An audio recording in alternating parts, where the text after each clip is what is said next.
The last message that I shared was about preparing goals and the 4 reasons why I am doing it. Let me give you a recap of the importance of preparing goals. 1. Preparing goals will help me keep moving or sailing smoothly and automatically during the day. 2. Because I'm not an all-knowing person at one time. So I must know, prepare, and write my goals down on a sheet of paper or other writing materials where I could write them. 3. I want to be thorough and organized with all my activities throughout the day. 4. I prepared and write them down because there is power in writing and preparation. This time, I want to discuss in details about goals. I am Carla Lee, the author and founder of Better Living Every Day. What is a goal? Is it a basketball goal? A soccer goal? A home base? A race point or finish line? What is the definition of goal? There are many meanings of goal, but I came up with my own definition of goal. My own definition of goal is this: a goal is a specific, realistic thought or an idea of a certain activity that an individual thinks or set in his mind in advance and desire to achieve it within a specific measure of time. The dictionary defines it as a purpose, an aim, an objective, a target, a plan, a design, an idea, etc. How do we set goals typically? Typically, we learn to set goals in our minds from the things we see based on the outside influence or force. We desire what we can see, set goals, put actions, and accomplish it. But this approach or method may sometimes fail. Why does sometimes this approach fail? You will know the answer after you carefully listen to this message. I want to give a turnaround to the typical idea of setting goals. There's nothing wrong with this typical idea. It's okay. It's fine. I've been doing this for many times and many years. As I've said, I want to give a turnaround to this typical idea and I want to share it with you. Can you do me a favor? Take a look at yourself in front of a life-size mirror and examine what you have. What can you see? You can see your head, hair, eyes, nose, ears, mouth, neck, body, arms, hands, fingers, legs, feet, toes, and other parts. The reason why I let you look at yourself in a mirror because I want to derive an important point from this. Why are these parts connected with our body? In Genesis chapter 2, God created man in his own image and likeness. When we speak of image, literally it refers to the eyes, nose, ears, and mouth that God has. He patterned himself to create man and not anybody's pattern. His likeness is also shared to man. This likeness refers to his character traits, but God is God and man is man. Man is not God. There is only one God. By the foreknowledge of God, he created man with precise or exact measurements. He did not make each part too big or too small. He created each part with uniqueness, having an exact measurements and symmetry. Just look at your eyes, nose, mouth, ears, etc.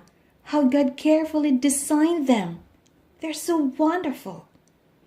By the foreknowledge of God, he knows in advance what body parts he will make for his wonderful creation of all, man. He is the greatest creator, the master designer, the master builder, and the architect of his own creation, as he fully knows what parts he's going to put or attach to his creation. He has empowered, wired, and designed man to perform a lot of activities. He has put talents, skills, abilities, tasks, capacities, intelligence, potential, understanding, and power inside of a man. In his mind, he set a blueprint before he created it. He has set a goal or a purpose why he created man.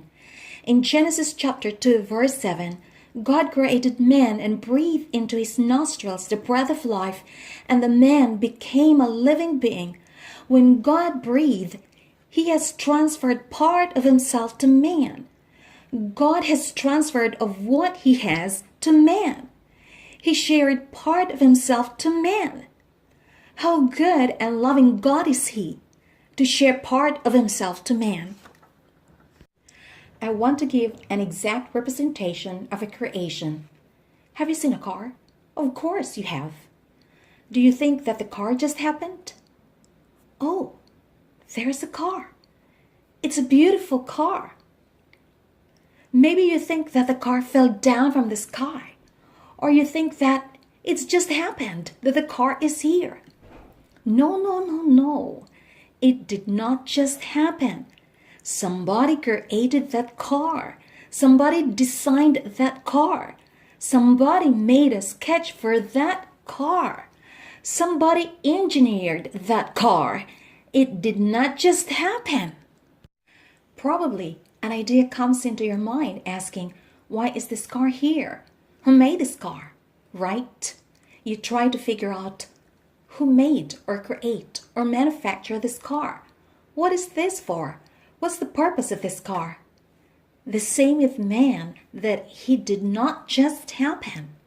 There is a maker, a designer, an engineer, or architect, and that there is a purpose for this creation. In Ephesians chapter 2 verse 10 it says, "For we are God's masterpiece, created in His own image and likeness." Where goals are derived. God is an all-knowing God, and in His foreknowledge, He created or designed man. He fully equipped the man He created, and He put him in the Garden of Eden to work the ground, to take care of His creation, to toil and to replenish it, because He shared part of Himself by transferring it to man through His nostrils. God is the creator, and man is a small creator. Man can create little things, right? He can count on man because he shared part of himself. Each part of the body from head to toe has a special, specific purpose and function. The hair for covering and protection, right? The eyes for seeing, the ears for hearing and listening, the mouth for eating and speaking, the hands for working, playing, touching, patting, building, baking, cooking, typing, etc. The feet for standing, walking, running, etc. What's the use of your brain if you don't use it? What's the use of your eyes if you don't use them? What's the use of your ears if you don't use them? What's the use of your mouth if you don't use it? What's the use of your nostrils if you don't use them? What's the use of your hands if you don't use them? What's the use of your fingers if you don't use them? What's the use of your legs if you don't use them? What's the use of your feet if you don't use them? Because each part of the body has a specific, special purpose. Use it. There is a responsibility along with each body part that you have. Now that you have heard and known that each body part has a specific purpose and function and responsibility, you must coordinate with each part to fulfill its purpose. Let's go back to Genesis chapter 2 verses 7 to 8 as my truth support to be used as a focal point to make goals every day. God created man and breathed into his nostrils the breath of life, and the man became a living being, and He put the man in the Garden of Eden to work the ground, to take care of his creation, to toil, and to replenish. In verse 8, we find the goal here. There is a goal every second, every minute, every hour, every day. And that goal is to work the ground, to take care of His creation, as well as having personal goals to take care of himself, right? You are designed and empowered to perform. You are fully equipped. You are designed to perform or do specific special task or work. So you must have a goal or goals every day. You must set goals every day. Knowingly or unknowingly, you have goals every day to perform or do. from Genesis chapter 2 verses 7 to 8 as our focal point or center point about which something flows, let's move according to this statement. Let's live by this statement. Let's act on it. Let's put action on this word. Based on these verses, you've got to perform all the activities that God expects you to do. You wake up each day with a direction because you are fully equipped and well designed to perform all the activities in life that you need to do. All right. Knowingly or unknowingly, you are doing or performing a goal every second, every minute, every hour, every day.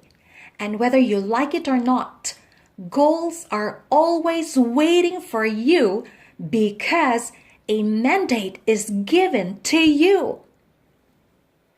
In my own point of view, a goal, therefore, is a specific, realistic thought or an idea of a certain activity that an individual set in his mind in advance and decide to perform in accordance within his abilities and resources and desire to achieve it within a specific measure of time.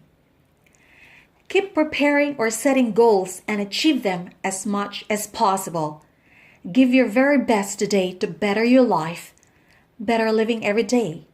Thank you for listening. Have a great day.